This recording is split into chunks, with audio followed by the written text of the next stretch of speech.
Bonjour. Cette vidéo a pour but d'aider les premiers utilisateurs à utiliser TaxPrep des particuliers. Prenez note que l'information que nous vous remettons via ces vidéos sont des informations qui sont offertes gracieusement et sont également des informations informelles de l'organisation Wolters-Kluwer CCH. Donc, ce sont des vidéos pour supporter ou pour aider les premiers utilisateurs à TaxPrep. Pour l'instant, les vidéos émises pour TaxPrep n'ont pas été validées, confirmées et acceptées par l'organisation.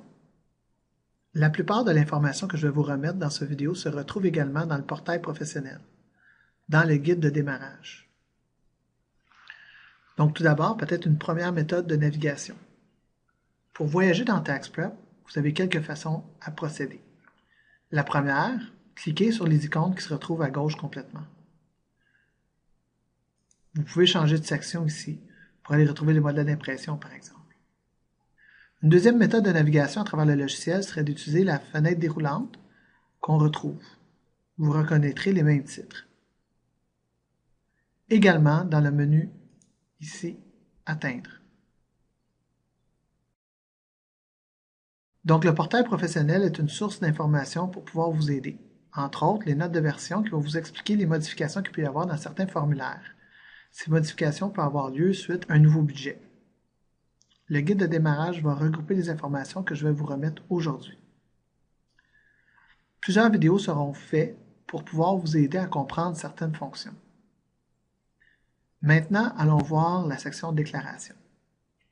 Étant un premier utilisateur de TaxPrep, vous pouvez toujours aller dans Fichier, Conversion et vous allez voir le type de conversion possible. DTMax Profile. Vous avez tout simplement à identifier les fichiers à convertir et suivre les indications à l'écran. Plusieurs informations pertinentes se retrouvent dans le menu Outils, Options et Paramètres. Je vous invite d'ailleurs à aller faire un tour, donc d'aller voir cet écran-là, pour pouvoir vous familiariser avec les différents paramètres possibles avec le logiciel. Nous venons juste de parler de la conversion.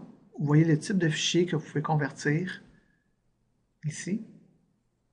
Remarquez qu'on peut intégrer des fichiers Excel, Word, PDF ou autres documents à même le fichier de votre client. Donc ces fichiers-là peuvent être également convertis. Pour un cabinet, il serait pertinent d'aller constituer le profil du cabinet. Le but du profil du cabinet est de simplifier l'entrée de données. Vous pouvez donner des indications sur vos fichiers TaxPrep. Pour un cabinet, c'est très pertinent de créer son profil du cabinet. Il peut même aller plus loin, il peut en créer 2 profils de cabinet, 3, comme bon lui semble. Vous avez ici les formulaires d'autorisation, les transmissions électroniques des déclarations, les lettres aux clients, la facturation et les différents intérêts. Donc, ce sont des paramètres que vous pouvez ajuster dans TaxPrep. Le profil du cabinet est étroitement lié également au gestionnaire de clients. Vous pouvez inscrire ici les personnels du cabinet comptable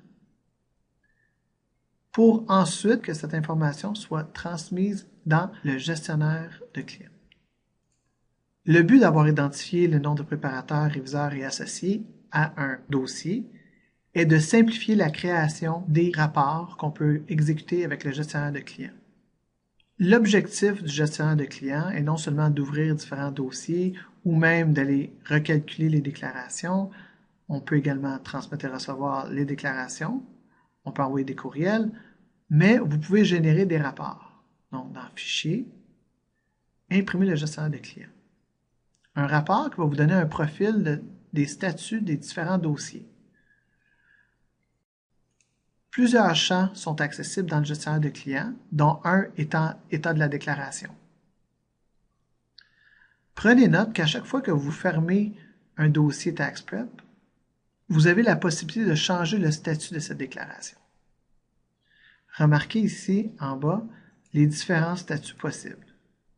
Converti, non préparé, document reçu, numérisé, en cours, etc.